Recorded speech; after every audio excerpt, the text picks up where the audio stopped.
Hari ini kita bicara tentang sedikit ya tentang manajemen investasi ya. Oke.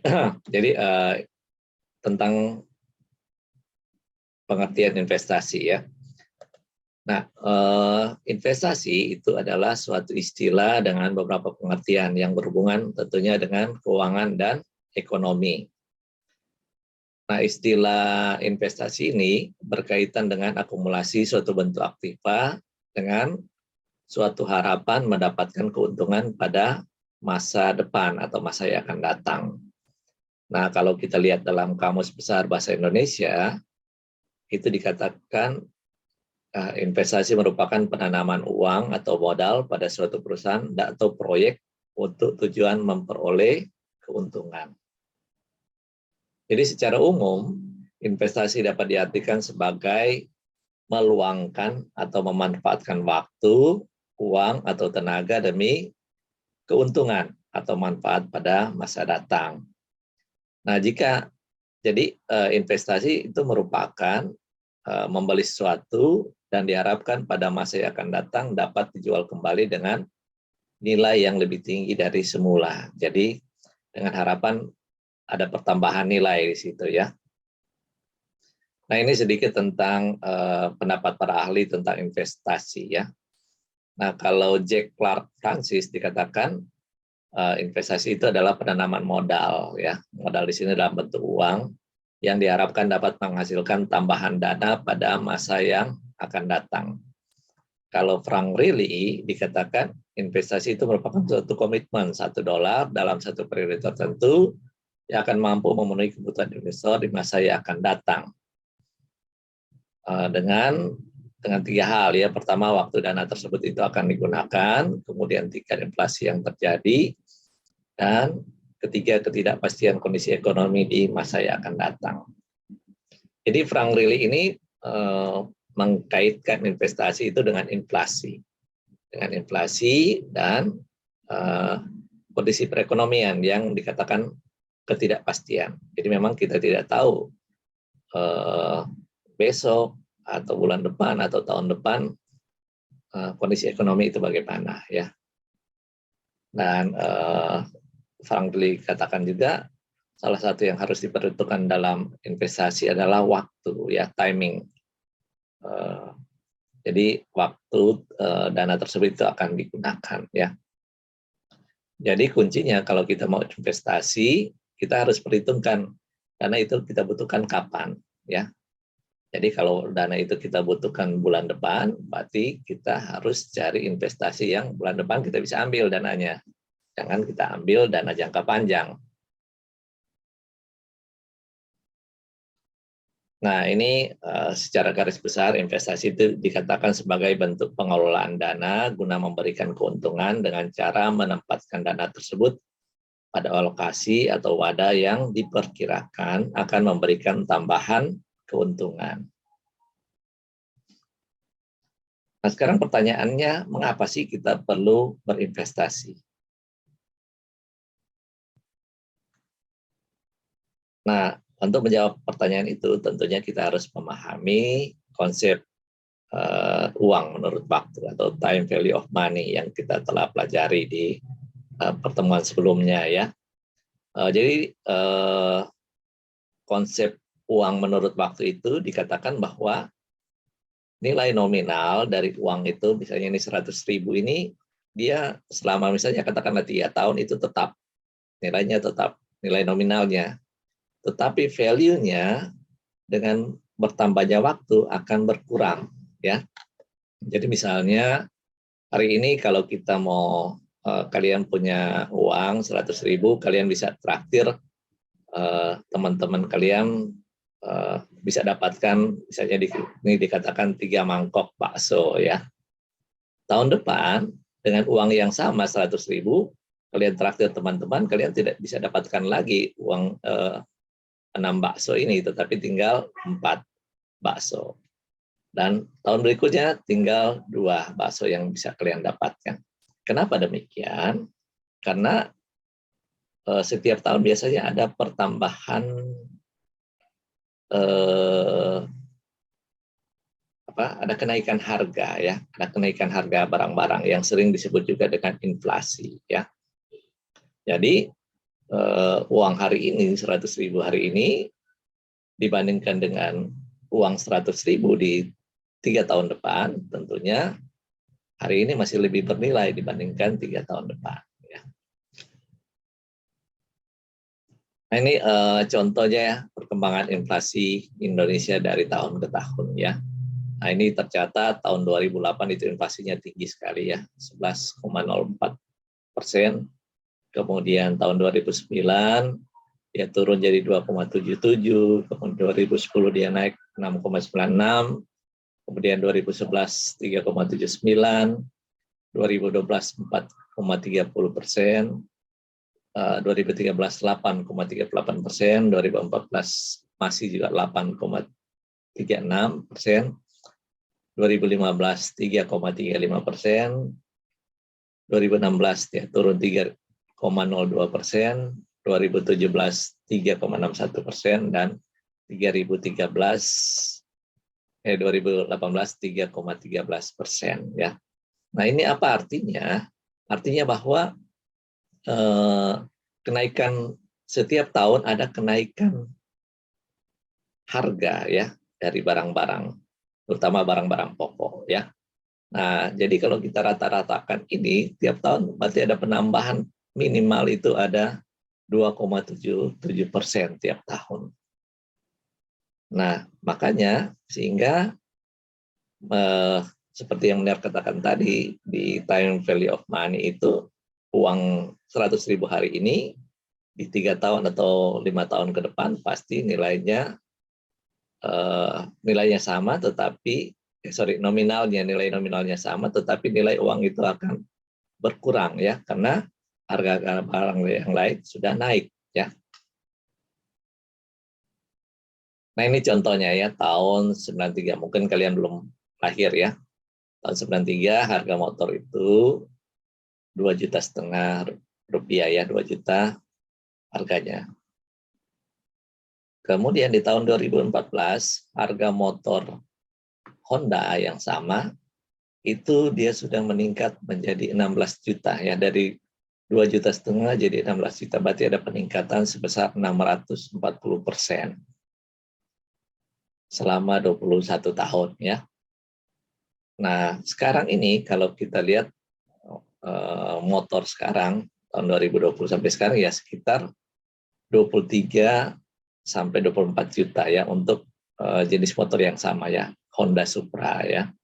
Jadi ada peningkatan harga dari motor ya. Nah, ini juga data terakhir yang dapatkan Honda Supra itu 18 sampai 19 juta.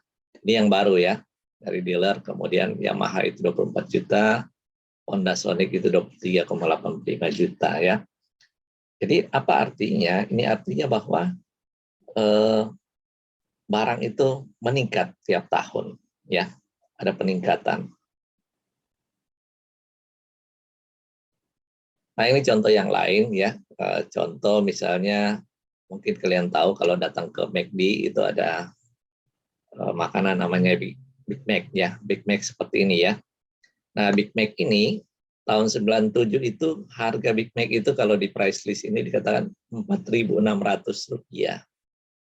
Nah, kalau kalian datang ke McD yang ada di Mega Mall itu, kalau kalian pesan Big Mac itu sekarang harganya itu sekitar 35.000 ya, 35.000 per buah ya. Nah ini belum termasuk pajak ya. Nah jadi bisa dikatakan di sini selama tahun 97 sampai 2021 berarti selama 24 tahun ada peningkatan atau pertumbuhan peningkatan harga ya sebesar 661%.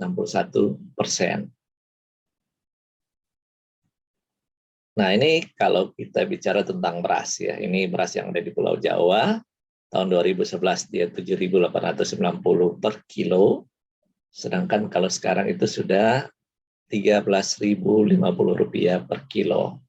Jadi selama 10 tahun itu ada peningkatan sebesar 65,4%. Atau bisa juga kita rata-ratakan, jadi tiap tahun ada peningkatan sebesar 6,5%, ya. Jadi tiap tahun harga beras itu naik sebesar 6,5%. Ini kalau gula, ya. Kalau gula hampir mirip dengan beras tadi. Tahun 2011 dia 7.000 per kilo, sekarang gula itu 14.200 per kilo. Jadi ada peningkatan selama 10 tahun itu 102,9% atau sebesar 10,3% tiap tahun. Ya. Nah, hal-hal itu yang menjadi alasan kenapa sih kita perlu berinvestasi, ya. Jadi salah satu hal kenapa kita perlu berinvestasi adalah karena inflasi, ya. Jadi kalau kita menempatkan dana kita harus berpikir bahwa dana yang kita tempatkan di suatu wadah atau di suatu tempat atau di suatu instrumen itu harus melampaui peningkatan inflasi, ya, supaya dana kita itu bisa lebih tinggi nilainya daripada semula, ya. Nah, alasan lain kenapa kita perlu berinvestasi adalah peningkatan nilai kekayaan. Jadi orang dengan berinvestasi dia bisa meningkatkan nilai kekayaannya. Hal yang lain seperti yang kita tadi menurut Frank Riley itu harus diperhatikan kondisi perekonomian yang penuh ketidakpastian. Jadi investasi juga itu dibutuhkan untuk menghadapi ketidakpastian di masa yang akan datang. Nah, berikutnya alasan yang lain kenapa perlu investasi, karena kebutuhan. Jadi investasi itu merupakan suatu kebutuhan. Nah, kalian juga studi di Fakultas Ekonomi ini itu merupakan juga bagian dari investasi, ya. Orang tua kalian rela mengeluarkan uang banyak untuk kalian kuliah dengan harapan kalau kalian selesai nanti jadi sarjana, tentunya gaji kalian bisa lebih tinggi dibandingkan kalau kalian cuma lulusan SMA, ya, atau SMEA, ya. Dan yang terakhir mengapa kita perlu berinvestasi, karena ada keinginan, ya, ada keinginan. Nah, nanti mungkin kita bahas mengapa perlu berinvestasi secara detail di materi di slide-slide berikut, ya. Nah, ini ada perbedaan antara investasi dan menabung, ya. Kalau investasi tujuannya itu untuk memperoleh untung, sedangkan kalau menabung itu tujuannya untuk menyimpan uang, ya. Kalau investasi potensi risikonya ada risiko yang harus diperhitungkan. Makanya kalau dalam berinvestasi kita harus memperhatikan risiko yang bakal terjadi, ya. Sedangkan kalau menabung itu relatif tidak ada risiko, ya, atau ada tapi kecil risikonya. Apalagi kalau kita menabung di bank-bank milik pemerintah, ya, seperti BRI, BNI, Bank Mandiri dan yang lain, ya, yang bank-bank besar, ya. Kemudian jenis transaksinya, kalau investasi itu jual beli, kalau menabung itu sifatnya simpan pinjam, ya. Nah, kalau investasi tempat transaksinya ada di pasar modal. Kalau menabung ada di perbankan atau di bank-bank, ya. Nah, satu hal lagi yang perlu kita pahami bahwa di samping investasi menabung ada juga namanya trading, ya. Trading asal kata dari trade,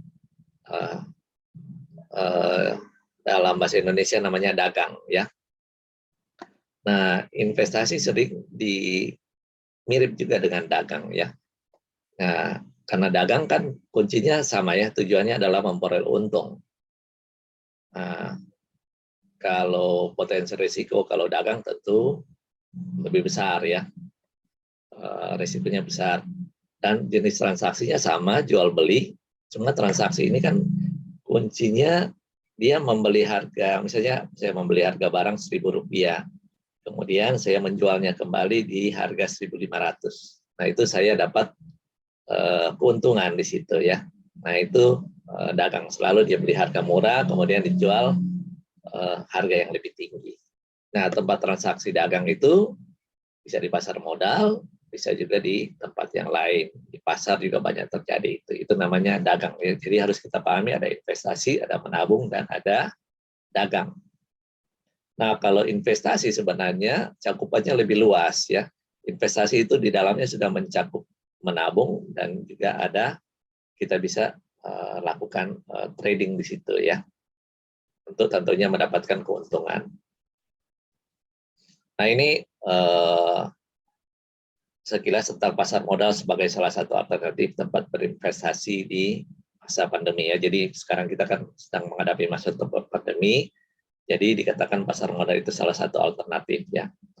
Nah, sarana berinvestasi memang bukan cuma pasar modal ya, kita bisa tempatkan dana lewat kita membeli tanah, membeli gedung, kita bisa simpan uang atau kita bisa membeli emas untuk kita simpan, kemudian nanti berikut kita jual kembali, kemudian bisa juga kita beli properti ya, kendaraan atau apapun yang bisa jadi tempat untuk berinvestasi ya.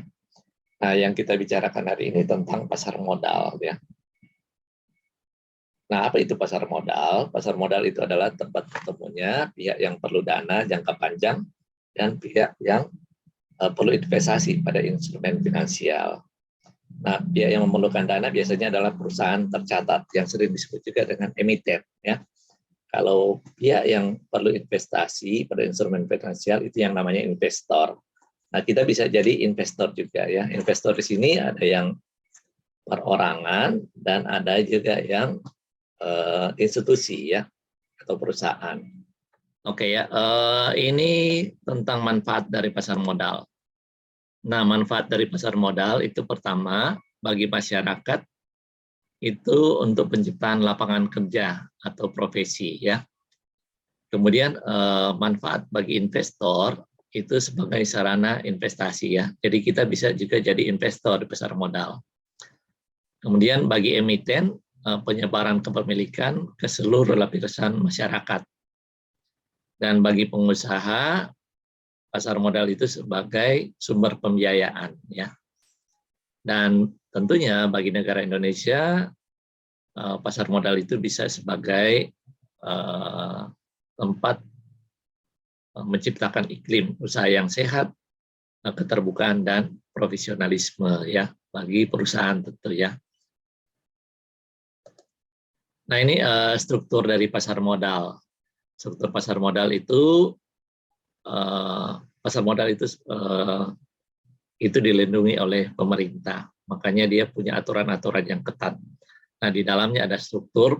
Pertama itu struktur dia diawasi oleh otoritas jasa keuangan. Jadi yang paling tinggi di struktur pasar modal ya.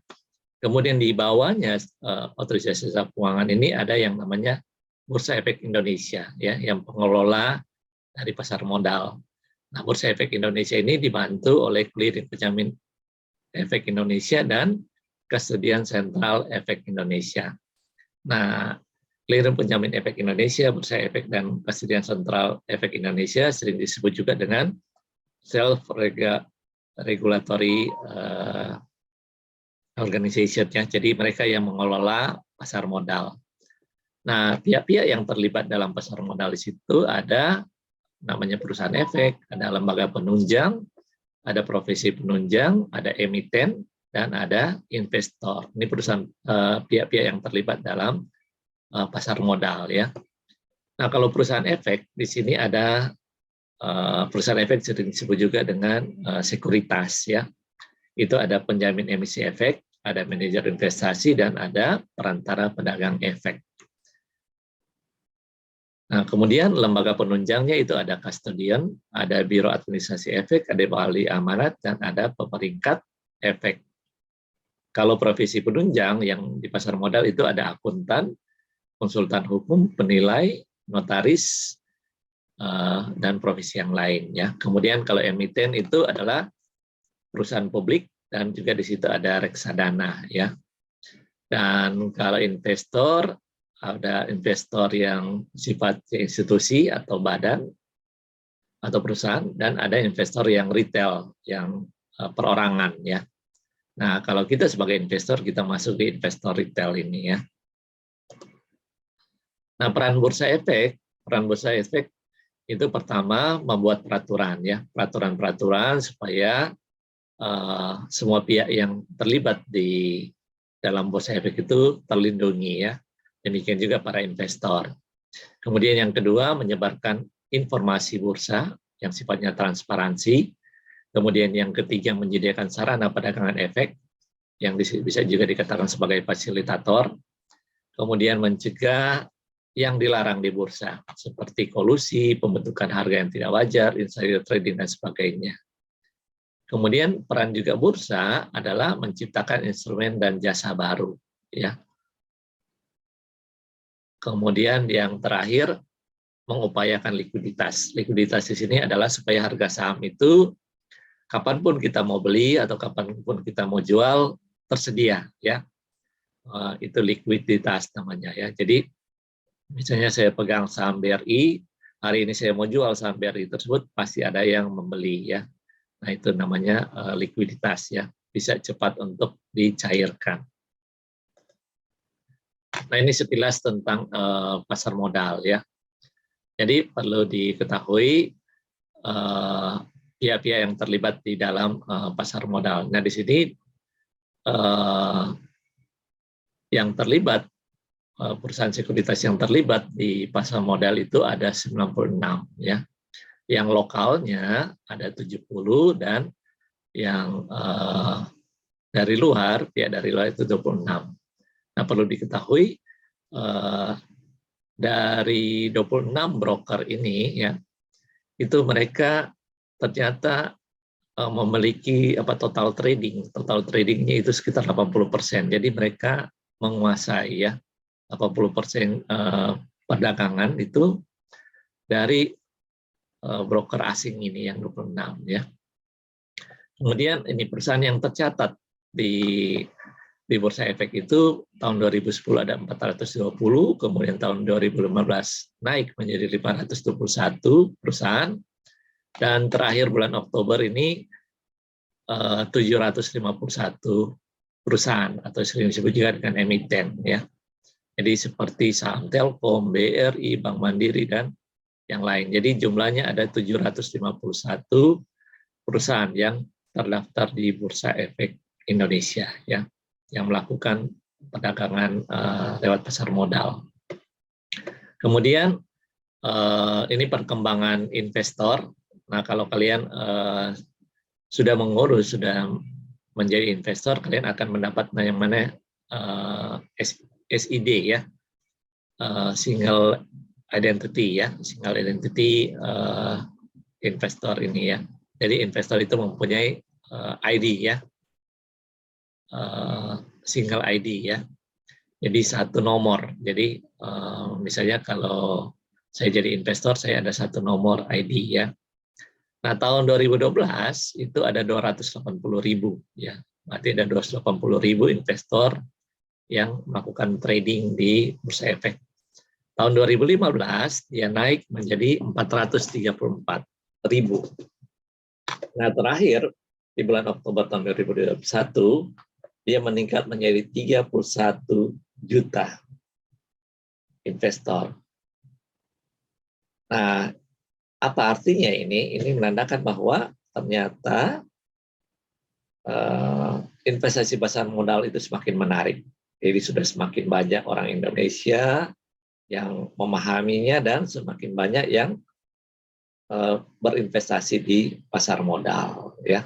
Karena itu kita juga di Fakultas Ekonomi jangan ketinggalan untuk ikut berinvestasi di pasar modal. Makanya seperti yang ditugaskan ke kalian kan, biar minta kalian untuk mendaftar sebagai investor di pasar modal ya.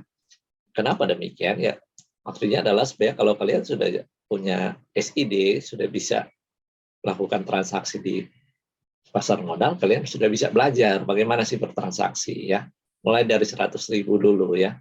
Kalau kalian sudah mahir, kalian bisa tingkatkan ya. Jadi kita pertama cari dulu polanya bagaimana sih untuk kapan menjual, kapan membeli saham tersebut ya.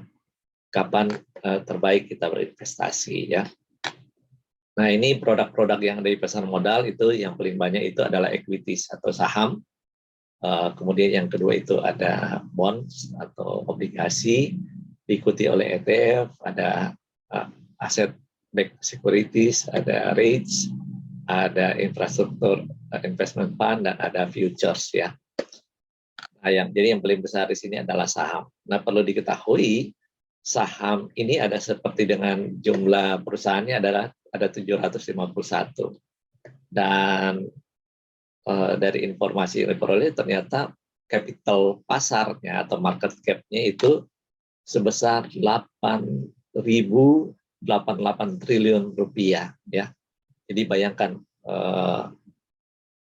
equity atau modal dari yang diperdagangkan di pasar modal itu sebesar 8.088 triliun rupiah. Nah, kita coba bandingkan dengan APBN kita di tahun 2021 ya.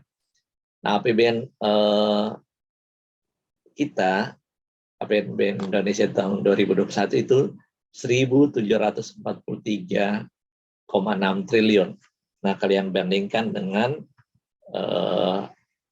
modal yang dari saham ya, 8.088 triliun. Jadi berapa kali lipat ini ya. Belum lagi ditambah dengan dana yang berasal dari obligasi dan yang lain-lain ya. Nah, ini tentang perdagangan ya, volume perdagangan rata-rata per hari ya. Jadi rata-rata perdagangan per hari itu kita lihat dalam tabel ini dari tahun 2014 sampai 2001 ada peningkatan terus ya. Ada peningkatan ya. Jadi rata-rata peningkatannya itu 17,93% tiap tahun yang meningkat ya.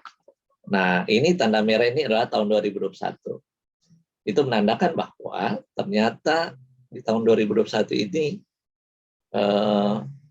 berarti sudah mulai pulih keadaan perekonomian kita ya, ditandai dengan ini volume transaksi perdagangan itu semakin meningkat, malah di tahun 2021 ini paling tinggi ya, paling tinggi peningkatannya, dia bisa menyentuh 19.957 ya. Ini 19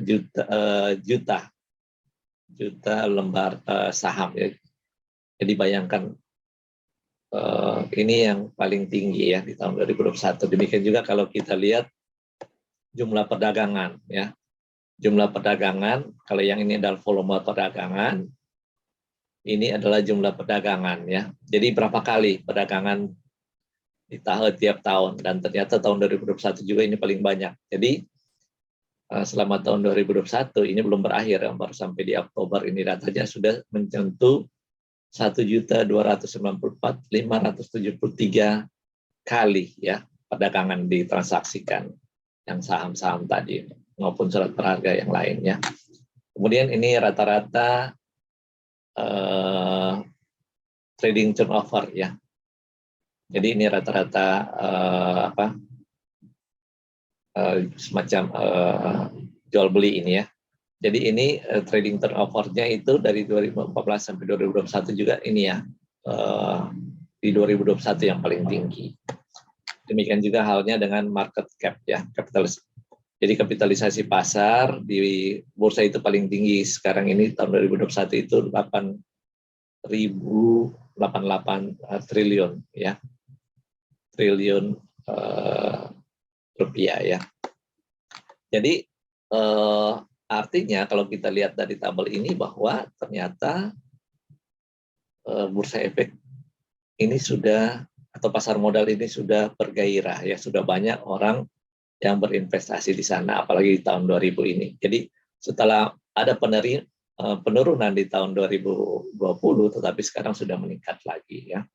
Berarti ini menandakan bahwa kita dalam berinvestasi di pasar modal itu sudah baik ya, karena keadaan kita lihat dari grafik sudah bisa kita bertransaksi di bursa efek ya, karena keadaan sudah banyak investor juga yang semakin bertambah di sana ya. Nah, sekarang ini kalau kita lihat rata-rata atau nilai perdagangan setiap surat berharga atau sekuritas ya. Nah, di sini ada equity atau saham. Jadi saham di sini ya, ini juga kita bisa lihat ada peningkatan ya, dari 7.603 juta dia meningkat menjadi 9.105,79 juta ya. Ini saham, kemudian ini waran. Waran ini juga yang paling tinggi ya di Januari sampai Oktober tahun 2021 ya. Demikian juga dengan REIT ya. Ini fixed income. Nah, fixed income ini memang dia ternyata paling rendah ya. Kalau government bond atau obligasi pemerintah itu juga meningkat, berarti banyak orang sekarang membeli obligasi pemerintah ya. Jadi obligasi pemerintah meningkat, dan dari data itu obligasi perusahaan itu menurun ya. Berarti banyak orang menempatkan dananya di obligasi juga ya. Nah, selanjutnya ini kalau varian ya, varian dari saham. Di situ ada ETF, ada REITs, ada future ya. Nah, perkembangannya future ini juga orang semakin minati ya. Dia sudah paling tinggi ya di antara grafik yang ini ya.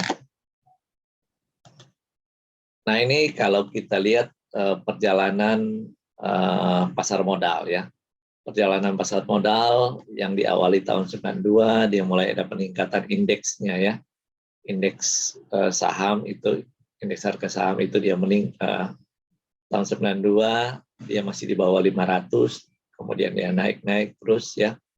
Kemudian ini tahun 2007 ya, 2007 dia meningkat, kemudian ada krisis, dia turun tahun 2008 ya. Kemudian dia mulai naik kembali ya. Dia naik kembali di tahun yang kita sempat tergoncang karena pandemi ya. Di pandemi ada di tahun 2019 ini dia turun, ini tajam sekali dia turun, tapi dia cuma sampai di sini, tidak sampai di paling bawah ya. Nah, mulai tahun 2020 pertengahan dia sudah mulai kembali naik sampai saat ini ya, sudah ada di posisi puncak ya. Nah, ini menunjukkan bahwa perdagangan di pasar modal itu semakin meningkat dari hari ke hari, dan berarti ini menunjukkan perekonomian Indonesia sudah semakin pulih dibandingkan di tahun sebelumnya ya. Ini data Jakarta Composite Index ya selama 10 tahun terakhir. Jadi ini ya, dia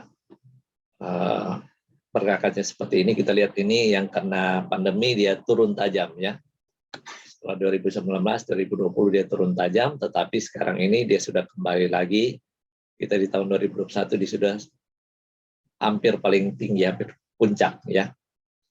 Nah, ini juga menunjukkan bahwa perdagangan di pasar modal mulai normal kembali ya.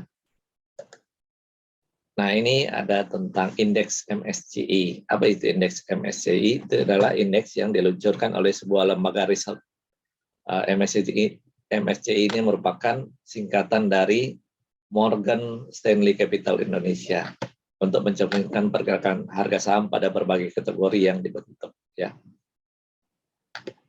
Nah, ini indeks MSCI yang Darma tunjukkan di sini adalah MSCI Indonesia itu yang paling tinggi dibandingkan dengan indeks dunia. Indeks dunia ini yang warna biru ada di sini ya. Yang Indonesia itu paling tinggi ya.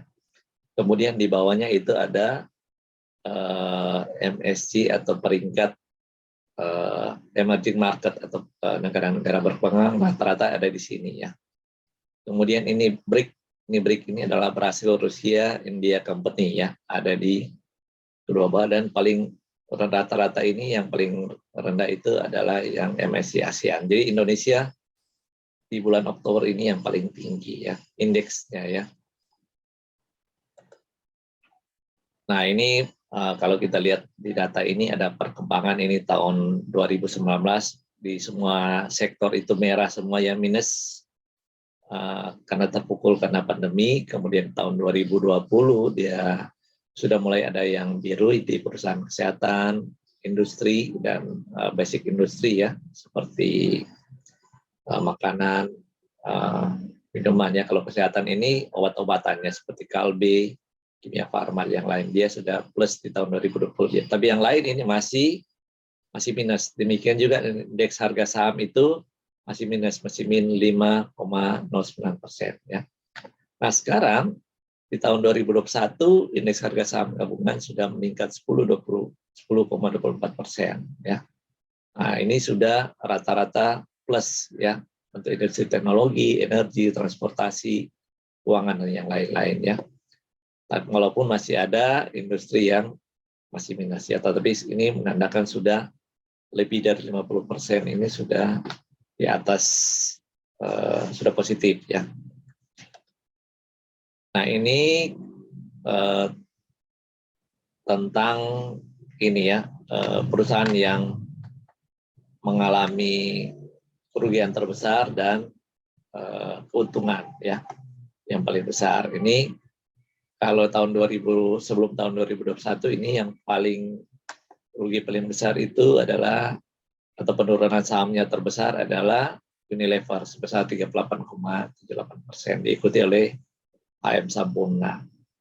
Yang sebelum bulan Oktober itu yang menghasilkan yang peningkatan harga tertinggi adalah Arto, ada di situ ada BCA, Telkom, BRI ya. Ini peningkatan saham-saham di sebelum Oktober. Nah ini periode Oktober ya. Periode Oktober. Nah ini kalau kita lihat ini saham-saham bank ini ya, BCA, BRI, Bank Mandiri, BNI itu mereka yang mendominasi perolehan peningkatan harga saham ya. Berarti kalau ada peningkatan saham bisa meningkatkan juga nilai dari perusahaan tersebut. Nah yang tercatat perusahaan-perusahaan yang rugi di tahun 2000 atau sahamnya turun di tahun 2021 itu adalah diantaranya adalah Buka ini adalah Bukalapak, perusahaan yang baru publik tapi ternyata sahamnya turun terus ya. Nah kalau kalian berinvestasi, nah sebaiknya kalian lihat saham-saham seperti ini ya. Kalau kalian misalnya bulan lalu kalian beli saham BCA, BRI, Mandiri atau yang ada di sini, berarti pasti kalian sekarang ini sudah nilai plus ya, saham kalian sudah bisa dijual, sudah ada keuntungan. Tapi kalau kalian beli saham-saham yang ini, kalau ada tawar, ya pasti kalau mau jual sekarang sudah minus, sudah rugi ya. Nah ini perusahaan-perusahaan yang menjual sahamnya di pasar modal atau di bursa efek ya, ada 751 ya. Jadi ada 751 pilihan perusahaan yang kalian bisa beli sahamnya ya. Ada BCA, BNI, ada Timah, ada Bank Mandiri, ada Unilever, ada Wika, ada Semen Indonesia ya, ada Ace Hardware. Jadi banyak sekali perusahaan, ada 751 pilihan yang kita bisa beli untuk invest dana kita di pasar modal. Nah ini perbandingan kepemilikan ya. Nah tahun 2015 kepemilikan domestik itu hanya 36,21%, sedangkan selebihnya itu adalah dari pihak asing. Tapi sekarang seiring dengan waktu, sekarang domestik sudah menguasai di atas 50% ya, di 52,98% dikuasai oleh domestik atau orang-orang Indonesia dan 47% masih dikuasai oleh asing ya. Nah diharapkan pertambahan kalau kalian jadi investor ini juga akan bertambah ya. Nah kemudian dengan trading value atau perdagangan, ternyata domestik paling besar di tahun 2021 ini ya, 75,5% perdagangan domestik, asing hanya 24,95% ya. Nah ini ada pepatah yang semacam kata bijak yang dikalimatkan oleh Warren Buffett ya. Jadi dia katakan bahwa someone is sitting in the shade today because someone planted a tree a long time ago. Jadi maksudnya adalah seseorang bisa duduk di bawah pohon yang rindang ini karena apa? Karena dia menanam pohon ini di waktu sebelum-sebelumnya ya.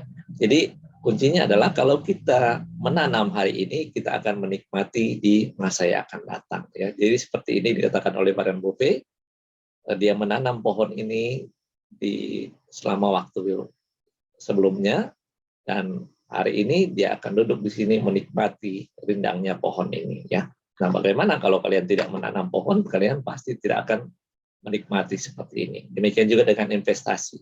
Kalau kita investasi dari sekarang, di tahun-tahun berikut kita akan menikmatinya. Nah, ini sedikit ya perbandingan kalau kita membeli saham atau kita membeli iPod ya. Ya dulu itu ya tahun 2001 itu terkenal dengan namanya iPod.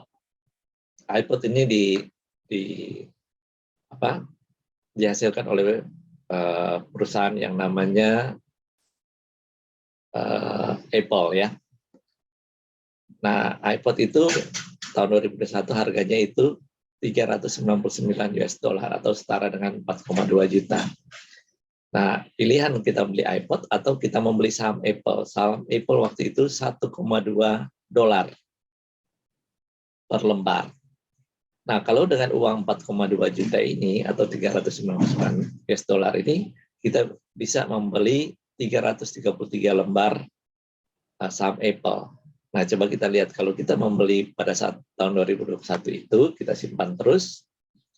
Nah, ternyata saham Apple ini dari 1,2 US dollar itu meningkat menjadi 547,84 dolar.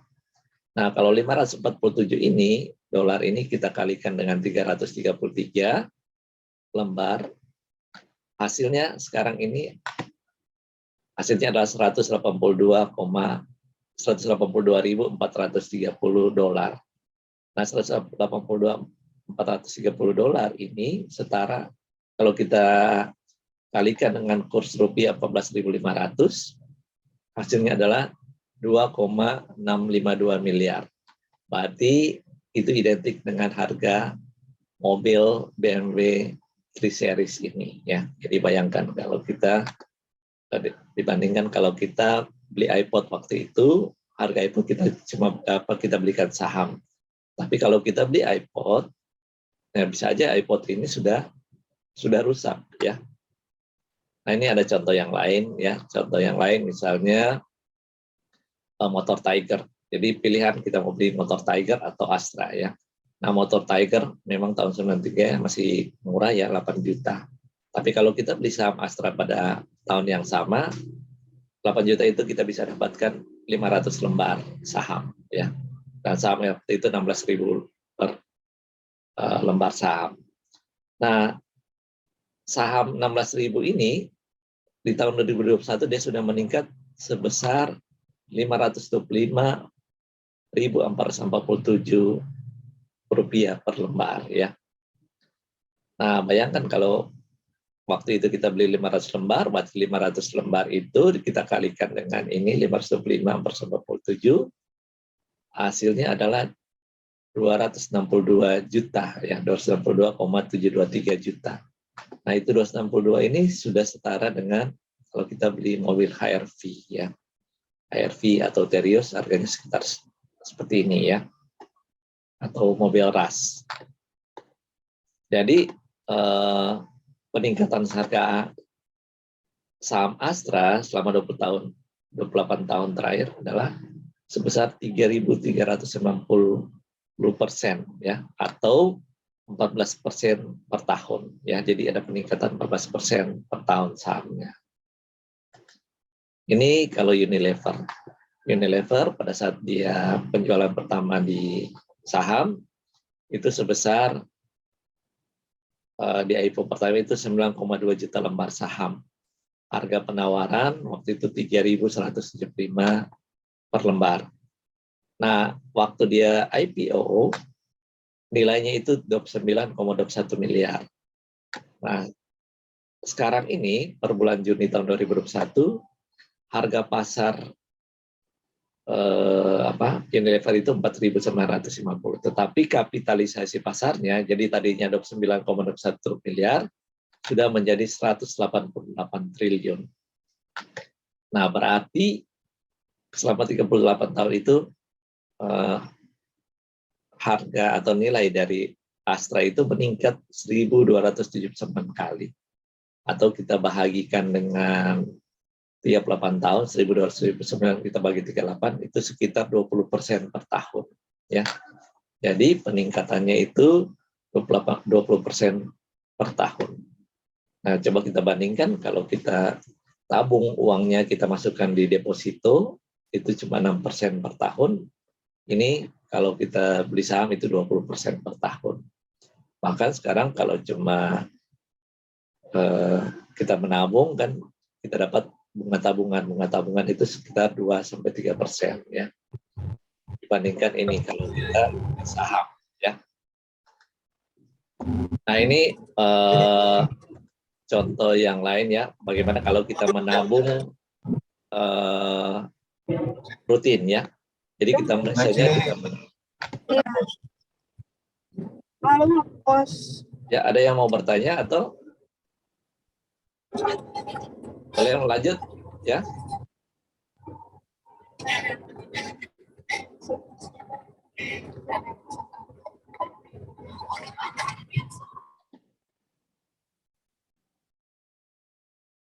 Oke ya, lanjut ya. Nah ini oke ya, jadi ini apabila kita menabung rutin sebesar 500.000 per bulan selama 10 tahun ya. Nah kalau 500.000 kita menabung tiap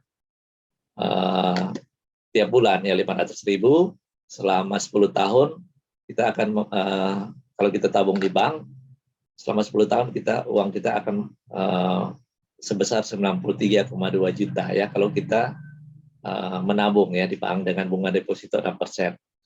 Nah, apabila kita membeli saham BRI dari tahun 2008, sekarang ini sudah meningkat.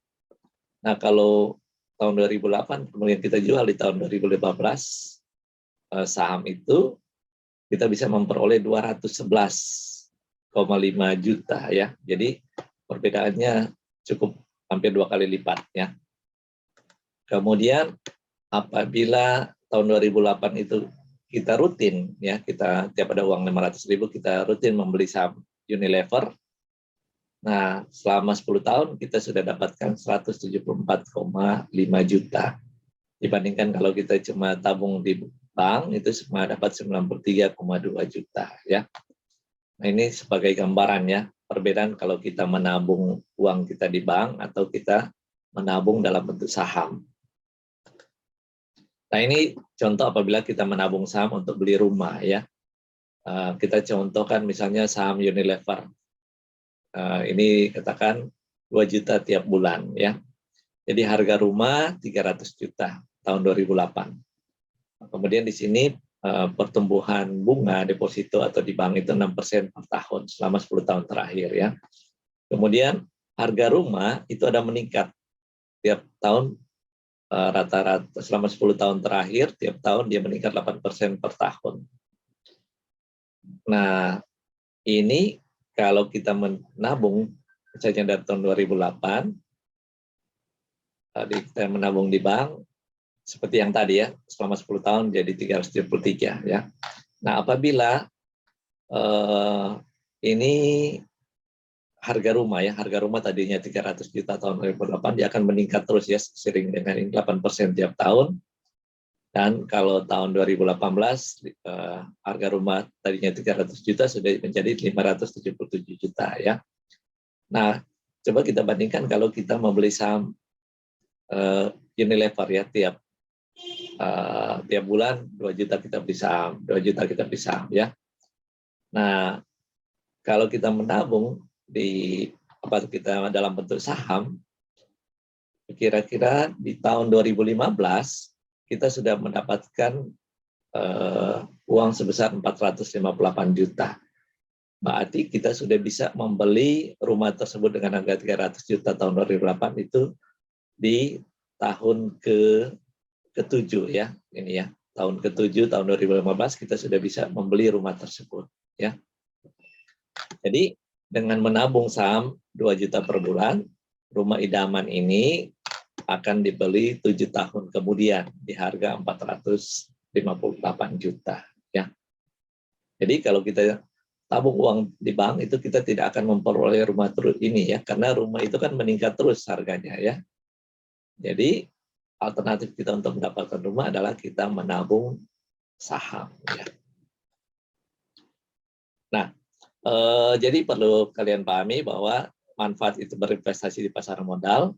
Ada beberapa hal yang bisa diperoleh. Pertama, kita mendapatkan capital gain ya. Capital gain itu adalah selisih antara harga beli dan harga jual. Jadi kita mendapatkan capital gain. Kemudian yang kedua adalah kita mendapatkan corporate action ya. Corporate action itu bisa dalam bentuk dividen, bisa dalam bentuk saham bonus, bisa dalam stock split, buyback atau right issue ya. Jadi ini keuntungan-keuntungan yang kita bisa peroleh di kalau kita membeli saham atau investasi di pasar modal ya. Dan keuntungan yang berikutnya juga, kalau sahamnya kita pemegang saham, kita selalu dapat undangan untuk rapat umum pemegang saham ya. Jadi sebagai pemegang saham kalian bisa diundang, walaupun kalau proporsi saham kalian kecil, kalian belum bisa memberikan keputusan ya. Tetapi kalian diundang untuk ikut rapat umum pemegang saham. Nah terakhir ini orang-orang yang sukses di pasar modal. Pertama ada Warren Buffett ya. Warren Buffett ini dia berinvestasi di saham sejak usia 11 tahun. Kekayaan bersihnya di tahun 2016 itu sejumlah 60,8 miliar US dollar. Jadi merupakan orang terkaya nomor 3 di dunia. Nah sumber kekayaan mayoritas itu berasal dari investasi saham. Nah gaya investasinya adalah disiplin, sabar, dan value base ya. Kemudian ini yang orang Indonesia, Lo Keng Hong, dia berinvestasi sejak tahun 89, sejak bekerja sebagai karyawan bank di bagian tata usaha. Nah saat ini dia memiliki aset sebesar 2,5 triliun. Nah menurut Lo Keng Hong, kalau trading dapatnya receh dan bisa bikin stres. Kalau pegang saham dalam jangka panjang dapat uangnya besar ya. Jadi saya memilih saham dengan melihat manajemennya apakah menerapkan good corporate governance atau tidak ya. Nah ini mungkin kalian sudah kenal yang Giring Ganesa, yang Niji ya. Nah dia mulai berinvestasi pada tahun 2007 dan berencana keliling dunia di usia 50 tahun dari hasil investasi saham.